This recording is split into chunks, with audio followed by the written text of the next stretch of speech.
உங்ககிட்ட கேக்குற மாதிரி தான் கேக்குறப்பா.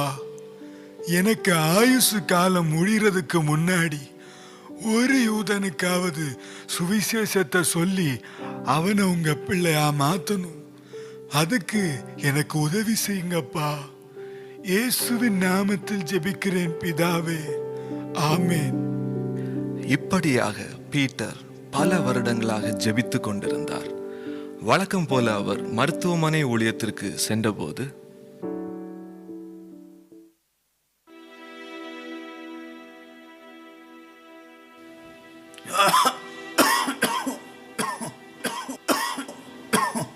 என்ன ரொம்ப சத்தமா இருக்கு? யாருக்கோ ரொம்ப முடியல போல. யாரு? உள்ள வரலாமா? இல்ல, உள்ள வராதீங்க. ஏன், என்ன ஆச்சுன்னு தெரிஞ்சுக்கிடலாமா? என் கணவன் டிபியினால பாதிக்கப்பட்டிருக்காரு. நீங்க உள்ள வந்தீங்கன்னா உங்களுக்கும் பரவ வாய்ப்பு இருக்கு. இல்ல, பரவாயில்ல. நான் வந்து அவருக்காக ஜெபம் பண்ணிட்டு போறேன். என்ன பத்தி நீங்க கவலைப்படாதீங்க.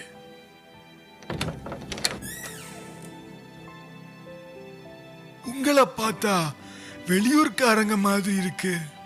நான் இதுக்கு முன்னாடி உங்களை இங்க பார்த்தது இல்லையே. ஆமா, நாங்க ஒரு யூத குடும்பத்தை சேர்ந்தவங்க. பக்கத்து நகரமான புக்காரெஸ்ட்ல இருந்து தான் இங்க வந்திருக்கோம்.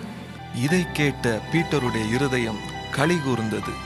அவர் தேவனுக்கு ஸ்தோத்திரம் செலுத்தி தனது வேண்டுதல் நிறைவேற்றப்பட்டதை அவர்களிடம் பகிர்ந்து ஆண்டவருடைய அன்பை பற்றி எடுத்துரைத்து அவர்களுக்கு ஒரு புதிய ஏற்பாட்டு வேதாகமத்தை கையில் கொடுத்தார். ரிச்சர்ட் யோவான் எழுதின சுவிசேஷத்தை படிக்க படிக்க இயேசுவின் அன்பு அவரை வியப்பில் ஆழ்த்தியது. இந்த ரிச்சர்ட் ஓம்ப்ராண்ட் 1909ஆம் ஆண்டு ரொமானியாவில் பிறந்தார். 9 மொழிகளை கற்றுத் தேர்ந்த இவர் ஸ்டாக் புரோக்கராக இருந்து செல்வ செழிப்பான வாழ்க்கை வாழ்ந்து வந்தார்.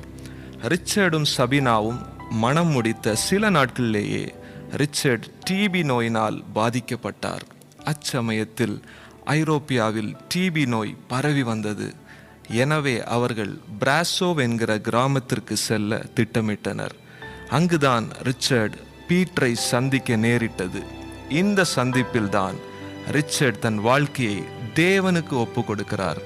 சீக்கிரத்தில் அவருடைய ஆரோக்கியத்தில் முன்னேற்றம் ஏற்பட்டது. அவர் தன் ஸ்டாக் புரோக்கர் வேலையை விட்டுவிட்டு ஆங்கிலிக்கன் மினிஸ்ட்ரியில் தன்னை இணைத்து கொண்டு வழிகாட்டுதலையும் பயிற்சியையும் பெறுகிறார்.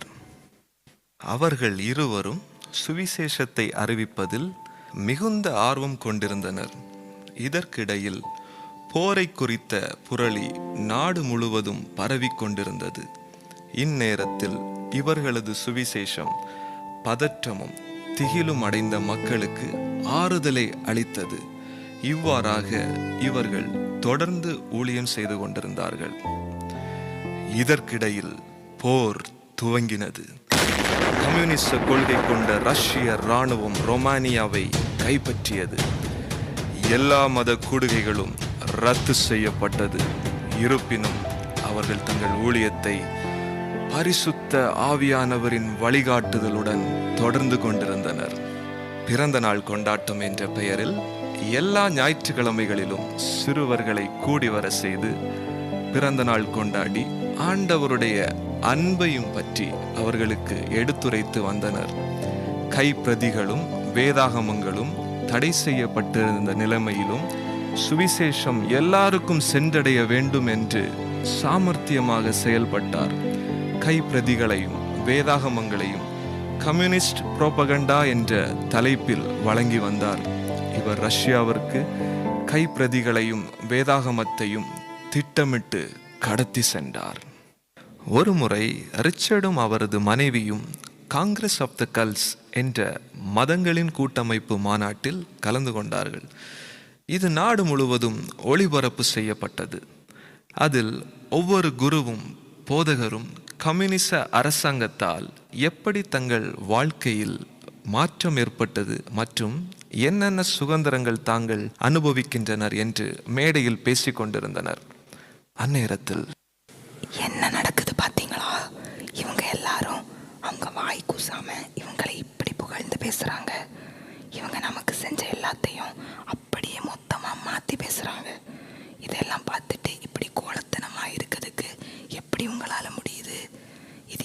அசிங்கப்படுத்துறதா இல்லை. இதை இப்படியே பார்த்துட்டு இருக்க போறீங்களா? நீங்க உங்களை கிறிஸ்தவன்னு சொல்றதுக்கு உங்களுக்கு அசிங்கமா இல்லை? இதை கேட்ட ரிச்சர்டுடைய இருதயம் அனல் கொண்டது. அவர் மேடையில் ஏறி பேச துவங்குகிறார். எல்லாரும் கொஞ்சம் அமைதியா இருங்க. தயவு செய்து கொஞ்சம். நான் உங்க எல்லாருக்கும் ஒரு உண்மையை சொல்லணும். இந்த கம்யூனிசம் எங்க ஆலயங்களை செயல்படாம பண்ணது மட்டும் இல்லாம எங்க சகோதரருடைய ரத்தத்தை உறிஞ்சு குடிக்குது. இதை எப்படி ஒரு சபையால் ஆதரிக்க முடியும்? கம்யூனிசத்தை நான் ஒரே வார்த்தையில சொல்ல போனா அது ஒரு தீய சக்தி. அவர் சொல்றது சரி. இது வரைக்கும் அது அழிவையும் சாபத்தையும் தான் கொண்டு வந்தது தவிர வேற எதையும் கொண்டு வரல. ரிச்சருடைய வார்த்தைகள் கூட்டத்தின் மத்தியில் ஒரு சலசலப்பை ஏற்படுத்தியது. கம்யூனிஸ்டக்காரர்கள் அவரை உடனே தடுத்து நிறுத்தினர். ஒளிபரப்பு உடனடியாக நிறுத்தப்பட்டு கூட்டமும் கலைத்து விடப்பட்டது.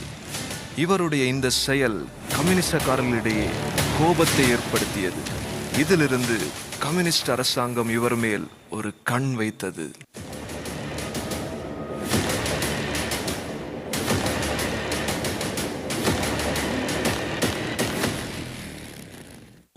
ஒரு ஞாயிற்றுக்கிழமை அன்று இவர் தன் வீட்டிலிருந்து 10 நிமிட தொலைவில் இருக்கும் ஆலயத்திற்கு போகும் பொழுது இவர் ரகசிய காவல்துறையினரால் கடத்தப்படுகிறார்.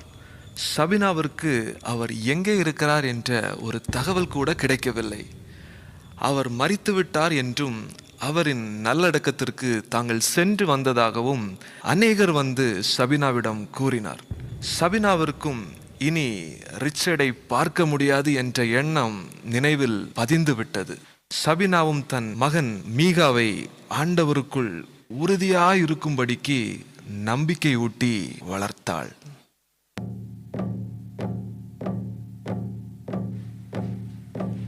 வாங்க தலைவரே, வாங்க.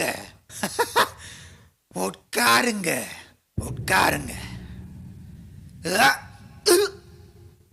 முட்டா பயலே, கம்யூனிசத்தை எதிர்க்கிற அளவுக்கு உனக்கு தைரியம் வந்துட்டுல? ஆமா, உனக்கு 9 மொழிகள் தெரியும்னு கேள்விப்பட்டேன். சரி, அதை விடு. 9 என்ன, 1000 மொழிகளையும் ஒன்ன அறியாமலேயே நான் பேச வைக்கிறேன்டா. அதுக்கு முன்னாடி ஏதாவது சொல்ல ஆசைப்படுறியா? இயேசு உங்களையும் நேசிக்கிறார். இவன் திருந்த மாட்டான். ஏய், இங்க வாடா. தலைவரே, இவன் உங்களை நல்லா உபசரிப்பான். என்ன, இவனுக்கு நம்ம உபசரிப்ப கொஞ்சம் காட்டி கொடுத்துருன. இவன் ஒண்ணு அவர்கிட்ட கொட்டிட்டு போயிடுவா.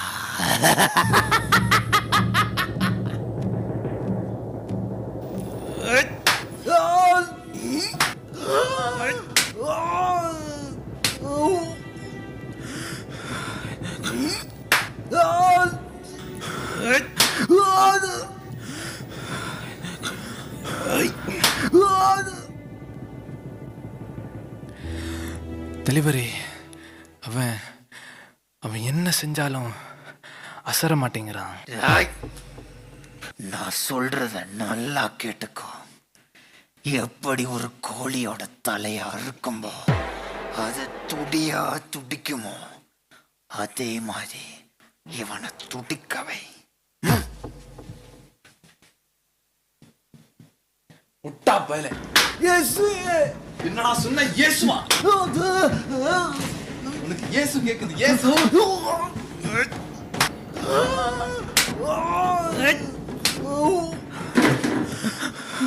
இல்ல,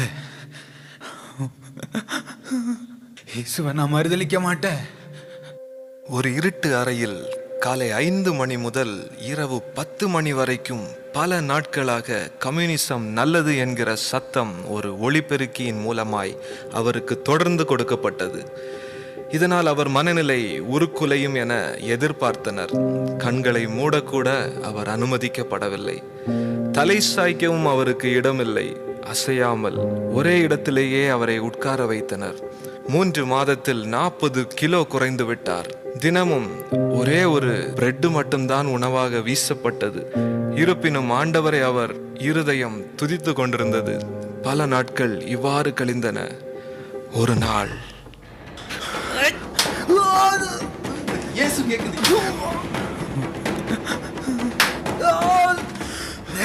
நிறுத்து.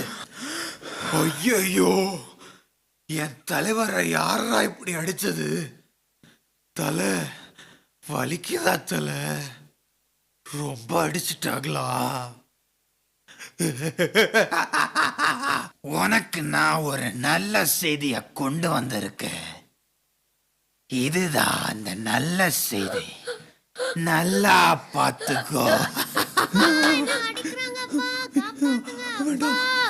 என் மகன் அவனை ஒண்ணு பண்ண. பயப்படாத, அப்பா இருக்கிறேன். போடுறாடி. அவனை ஒண்ணு செய்யாதீங்க. என் பிள்ளைய அடிக்காதீங்க.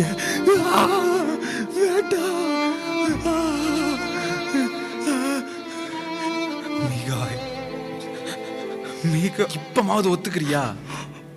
இயேசுன்னு ஒரு தெய்வம் இல்லைன்னு ஒத்துக்கிறியா? என் மகனே, கம்யூனிசம் தான் இந்த உலகத்தையே இனி ஆள போகுது. நாங்க தான் இனி எல்லாத்தையுமே ஆட்டி படைக்க போறோம்.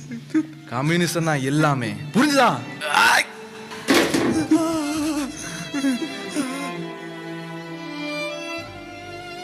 பரமண்டலங்களில் இருக்கிற எங்கள் பிதாவே, உம்முடைய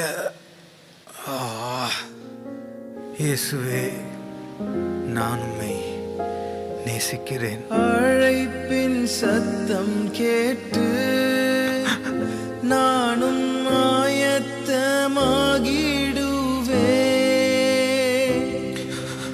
நாட்களும் நெருங்குதே, வாஞ்சையும் பெருகுதே. பரலோகமே என் சொந்தமே என்று காண்பேனோ. என் இன்ப இயேசுவை என்று காண்பேனோ. பரலோகமே என் சொந்தமே என்று காண்பேனோ.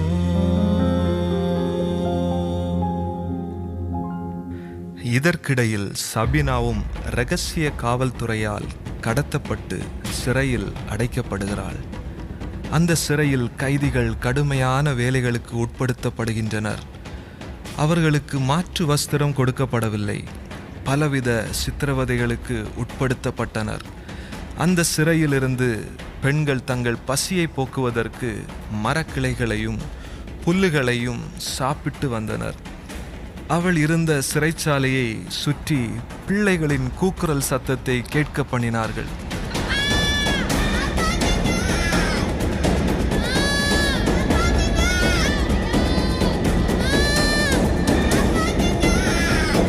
இதன் மூலம் அவளை தன் பிள்ளைக்காக ஏங்க வைத்தனர். ஆண்டவரை மறுதலித்து விட்டால் தன் பிள்ளையை அவளோடு சேர்த்து வைப்பதாகவும் அடிக்கடி கூறி மனம் நோக வைத்தனர். இருப்பினும் அவள் ஆண்டவர் மேல் உள்ள விசுவாசத்தில் உறுதியாக இருந்தாள். ரிச்சர்ட் சரியான ஒத்துழைப்பு அளிக்காததால் அவருக்கு அளித்த தண்டனை போதாது என்று கருதி அவரை பாதாள சிறையில் அடைத்தனர். இதற்கிடையில் அவருடைய மனைவியாகிய சபீனா 3 வருடங்களுக்கு பின்னர் விடுவிக்கப்படுகிறாள். எப்போதாவது வரும் உணவு மற்றும் சித்திரவதைகள் அவரை பலனிழக்க செய்தது. ஆனாலும் அந்நேரங்களில் அவர் படித்த வசனங்களை அவர் தியானித்து கொண்டிருந்தார். அவர் முழு உலகத்திற்காகவும் ஜெபம் செய்தார். அவர் தன்னுடைய ஆவியில் பல தேசங்களுக்கு போய் பிரசங்கம் செய்து வருவார். ஒவ்வொரு நாளும் அவர் ஒரு பிரசங்கம் செய்வதை வழக்கமாக கொண்டிருந்தார். அங்கு மக்கள் இல்லை என்றாலும் தேவனும் தேவதூதரும் தன் பிரசங்கத்தை கேட்பதற்கு ஆவல் கொண்டுள்ளதாய் கருதி அவர்களுக்கு பிரசங்கித்து வந்தார். இவ்வாறாக இவர் அங்கிருந்த பல அதிகாரிகளையும் ஆண்டவருக்குள் நடத்தினார். இப்படி ஒரு முறை அவர் மூலமாய் ரட்சிக்கப்பட்ட ஒரு தலைமை இரகசிய காவலரின் உதவியால் 1956 சிறையிலிருந்து விடுவிக்கப்பட்டார். பலவித சித்திரவதைகளினால் உடல் பலவீனம் அடைந்திருந்த போதும் அவர் தொடர்ந்து ஊழியத்தை செய்து வந்தார். பின்னர் அமெரிக்காவிற்கு சென்று வாய்ஸ் ஆஃப் மார்டிஸ் என்கிற ஊழியத்தை தொடங்கி சுமார் 10,000 சபைகளுக்கு சென்று கிறிஸ்தவர்கள் அனுபவித்த சித்திரவதைகளை உலக நாடுகளின் வெளிச்சத்திற்கு கொண்டு வந்தார். 1985 ஐரோப்பா நாடுகளில் ஏற்பட்ட பெரும் புரட்சியால் கம்யூனிசம் அரசு விழுந்தது. அதன் பின்னர் மகிழ்ச்சியுடன் மறுபடியும் ருமானியாவிற்கு சென்று அங்கே தன் ஊழியத்தை நிறைவேற்றி 2001 தன் ஓட்டத்தை முடித்தார். அவர் கூறிய வார்த்தைகள், ஒரு பூவை நாம் எவ்வளவு அதிகமாய் நசுக்கினாலும் அதிலிருந்து நறுமணம் வீசுவது போல் எங்களை அவர்கள் நசுக்க நசுக்க ஆண்டவருடைய அன்பு ஒன்றே எங்களிடத்திலிருந்து வெளிப்பட்டது. கொஞ்ச காலம் இயேசுவிற்காக கஷ்டப்பாடு சகித்ததினால்